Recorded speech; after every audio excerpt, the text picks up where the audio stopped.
Have you ever felt frustrated trying to hire workers in your business? You keep feeling that you're getting so many unqualified workers or people who just aren't serious, aren't really motivated. If so, you're not alone. I hear this all the time online about business owners complaining about the quality of workers in their business and what they're attracting and looking for advice. But reality is, it's not a one size fits all approach, and there's a lot of things that you need to think about in order to make it all line up. So let's dive in and explore what some of these roadblocks are and how you can assess them in your company so you can have a customized approach and fix maybe minor things in your process instead of scrapping the whole thing and starting over again. Well, let's dive in. If we haven't met, hey, I'm Crystal from crystalbella.co. I'm a hiring expert and I help tons of business owners online improve their hiring process and get quality workers on a regular basis. We even have a done for you recruiting solution if that's more of your cup of tea. We manage over 1 million in hiring ads on Indeed, over 5 million applicants through the system, and we have a lot of data. So when I'm diving into some of these tips and strategies, I just want to let you know that we know a thing or two when it comes to the hiring process. So you're in good hands. Definitely hit subscribe down below. So let's dive into the very first thing that you should assess. I recommend assessing your company's attraction. When I say attraction, I'm talking about the 4 P's: pay, perks, perception, and pizzazz. Pay. Is your pay competitive? Have you looked at your competitors? And are you either in the middle or on the higher end? Now, I want you to ask yourself, is your pay something that your employees or contractors is complaining about? Because you don't want to sit there and focus on getting quality workers, but the pay is not enough to motivate them. So that is very important to take advice and to do some inside interviews with your existing workers and figure out if the pay is possibly something that they're concerned about, or maybe why you're having high turnover. You don't want to just try to fix getting more workers when if you get more workers, they're not going to stay if the pay is something that they'll figure out down the road. So fix that root problem, talk to some of your team members, your contractors, employees. There's definitely compliant ways that you can go about it and figure out if that's an issue. A lot of the times, this could be a very obvious one if you're getting a lot of complaints regarding pay, jobs, and so on and so forth. I typically see this happen with first-time jobs and reoccurring jobs, so make sure that you reflect on that in your company and that it is something that you can resolve with the pay concept for your company. All right, so hopefully you've done those. You have a competitive pay. You're either in the middle or on the higher side, and it's definitely an acceptable pay that once they get into the job, that they're going to be happy with it as well too. So let's get into the second P. This is perks. This is ideally anything to kind of balance out some personal expenses that they may have. That's like the number one thing. If you're going to ask somebody to drive their car all the way around town and not get any mileage reimbursement or gas cards or oil changes, just little things like this, then they're not going to be as excited to work with you versus another company which may do that. So I like to obsess what kind of things or expenses they may have, wear and tear on their cars, or in general that they may have to use, like showing up early to a job and not getting paid for this time. Those are things that are considered personal kind of expenses in a way. Whether it's billable, non-billable, that's their time. Their time is money. And if those things don't add up, they're just not going to be, it's not going to seem as desirable for them. So definitely check that one out as well too. Then you want to look at, hey, is there anything that we can help them out with their family? Can we give them daycare? Can we give them a $100 reimbursement for daycare every year? Like just something little, right?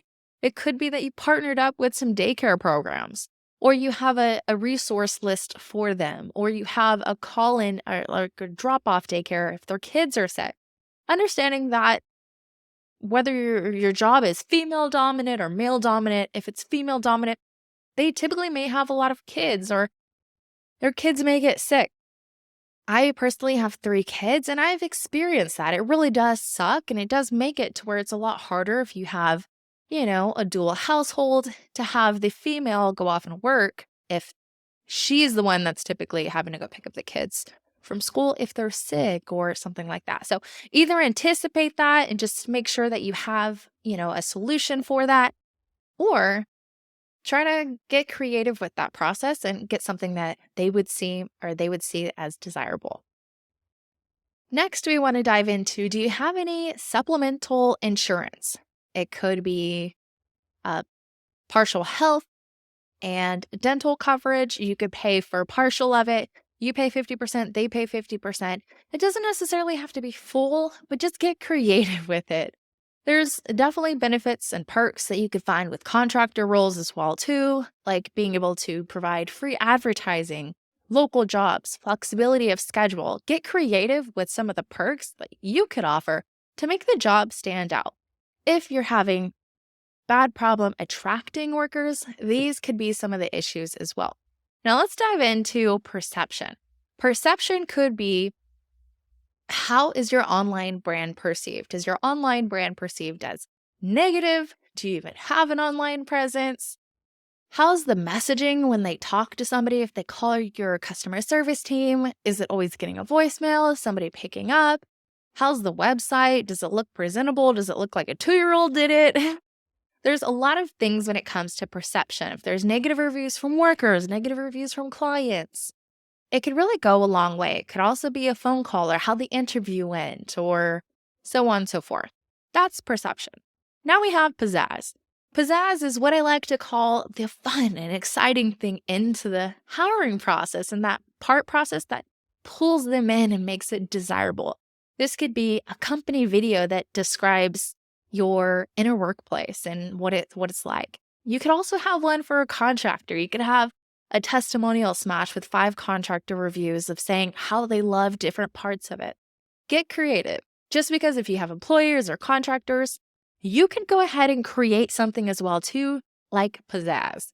You could even do GIFs in the process, personalized images with their names on it, welcoming them through that process and getting them to each step. That's pizzazz. It makes it exciting. You make it stand out. If they're applying to like 20 different positions and they're trying to increase their income, whether that's part-time, full-time, gig work or not, they want to figure out which company is going to be the best fit for them. And if they're applying to like 20 different companies, you may blend in with the crowd. This is going to help you stand out. So that's our 4P framework to help you fix your attraction. We definitely dive into this a lot more. I'll have a resource down below which you could dive into to go ahead and check out as well too. All right, so we dove into the first part, attraction, which should be the first thing that you should assess in your company. Now let's dive into the second thing, which you should assess to help you get better quality workers. And this one is traffic, hands down. If you don't have enough traffic and you're not able to generate enough applicants coming through, you're going to always feel like you're hiring out of desperation. So I want you to take a look at what you're currently doing for your traffic generation. Is it only free? Is it only paid? Are you doing a mix of both? Is the platform actually working for you? Have you been able to get results?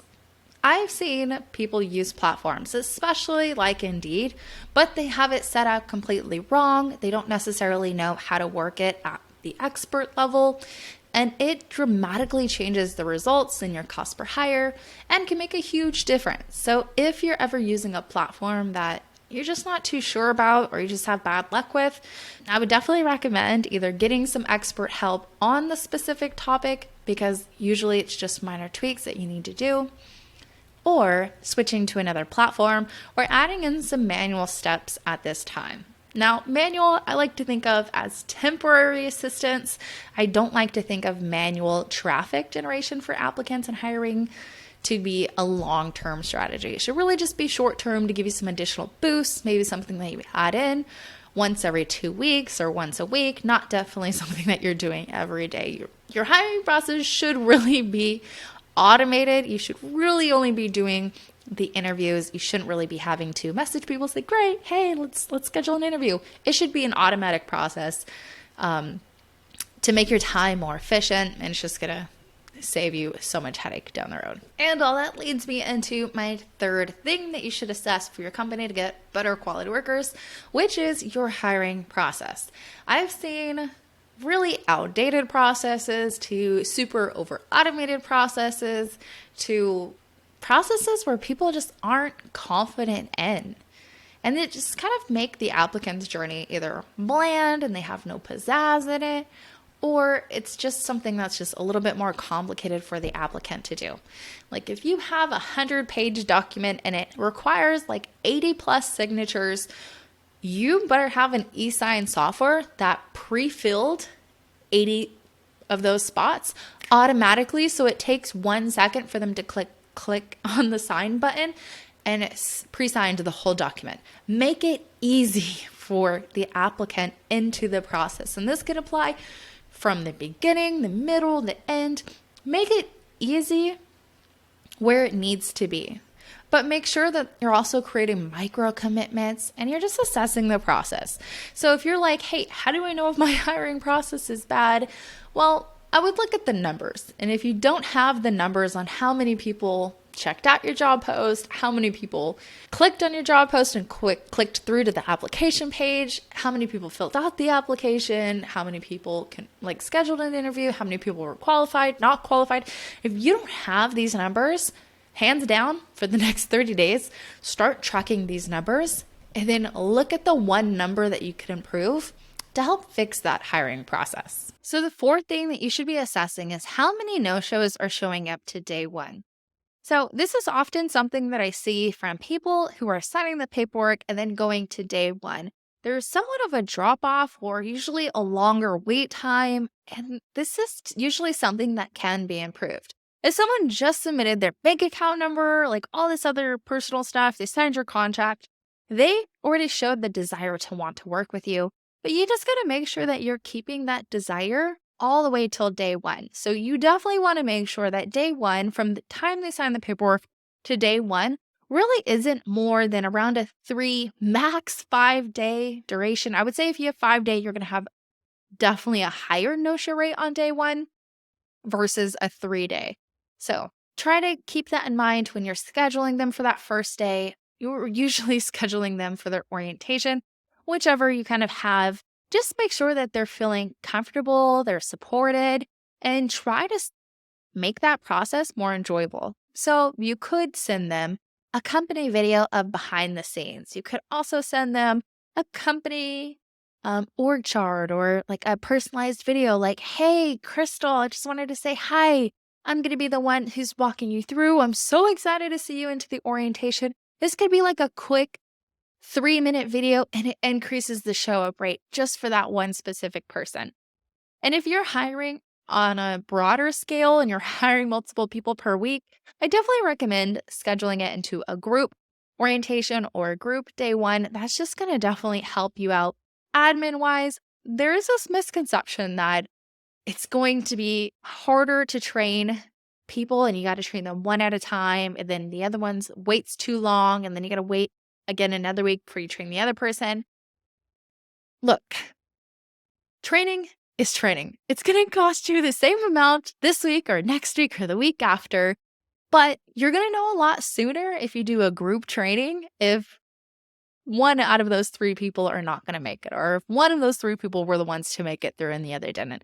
There's going to be a percentage that drop off.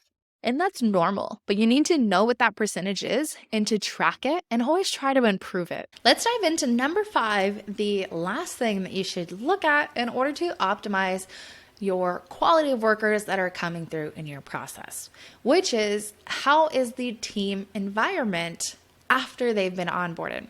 So often you hear company owners or companies in general saying things like, nobody wants to show up, but maybe they showed up to day 1, 2, and 3, and then they dropped off at day 4. This is something that you want to keep an eye on. Like I said, quality workers is so different for everybody, and they're one things, like they could have been great. They could be getting enough people to the end of the process, but then they can't keep people past like day 3 or day 2. And that's a huge indication that something is either wrong post-hiring. I always say if you get somebody to show up to day 1 of the job, there is nothing wrong with your hiring process. It is all team stuff. How do you show them their job orders? How do you get them into this schedule? How do you make them feel supported? What do they have? Is it kind of like a, great, now you're on board, now there's no resources that could help you out and get successful? Because even if you were signing up for a new software, there's usually software tutorials. If you're getting hired with a new company, there's usually like a 2-week training process. You're getting trained in a team. You get to go in, you get to say hi, you feel comforted because it feels like a real job, like you have that support. It's not someone living out of their garage, barely able to make the paycheck or the pay that you want to, or maybe they're out of their garage and their house doesn't look as desirable and you want a better house. And again, that mindset thing of what they want and if you're able to provide the lifestyle that they want need to line up. So this would be a great time to start doing exit surveys for anybody who's exiting out of your company. This is hands down going to be the best way. So don't get lazy with it. I do recommend giving a phone call with about 4 to 5 questions, just really trying to understand, make sure they feel supported. Sometimes this is going to be best handled by somebody else who is admin or head of the recruiting or HR, to just kind of follow up with them. Sometimes if they didn't make well with the specific person who hired them or that specific person that they've been working with for their jobs and just kind of got frustrated with, they're typically not going to be the ones to open up and tell them, right? So sometimes that could just be better off with a different person to follow up and just kind of ask some questions. And again, document these and add them to your quarter improvements list. So every quarter you have some things and actionable steps to improve into the hiring process and just make it one step better every time. So there's 2 more things that I want you to look at this time, which is 1, how is the people that they're working with? Are they excited? Are they training them and talking down about the training process? Is the other team members not showing up? Are they going to the store like during their shift and just making it really uncomfortable? Do they seem really ghetto? Or are they just not really respecting the company? Are they talking down? That could really just kill the vibe, make them not want to work with that person, and just make them go on to the next company. I've seen this happen a lot, so this is definitely something that you want to reflect on. And having weekly team meetings and having an open door policy, these are things that can help reduce that as well too. And again, if you have employees or contractors, there's definitely ways that you can go ahead and just kind of add in some of these pieces as well too in a compliant manner. You just have to do it a little bit differently and watch your verbiage. Now, if you're still improving on all those areas and you're still seeing people drop off, then I want you to check the job alignment, the pay alignment, and just make sure you're attracting overall the right person that you want to be seeing in that position. The person that is going to find this as an upper level job, as an advancement, not a demotion. So if you see somebody that's typically working, let's say at Wells Fargo, I worked at Wells Fargo. So if you had somebody who worked at Wells Fargo and they're coming down to a cleaner position, you may see that as possibly a D grade because they're coming from an AC environment, they're at a computer, and then now they're going out into the fields and they're getting ready to get their hands dirty. They're going to be sweaty. And if they've never been into this industry, then, or it's been a while since they were in this industry, it just could be a wrong alignment. And that's just things that you want to keep in mind at this time in the process and just check. So if you check all of these things, it's definitely going to help you improve the quality of hires, and it's going to take time, but one step at a time is what I like to say. When it comes to attracting, hiring, and retaining workers, there's a lot of different nuances in between each and every one. So hopefully this video gave you some insights on the 5 things that you need to think of. But if you're still like, I'm struggling with more of the retention piece, definitely check out this video right here where we dive into fixing some of those worker issues in more detail. See you in the next one. Bye, guys.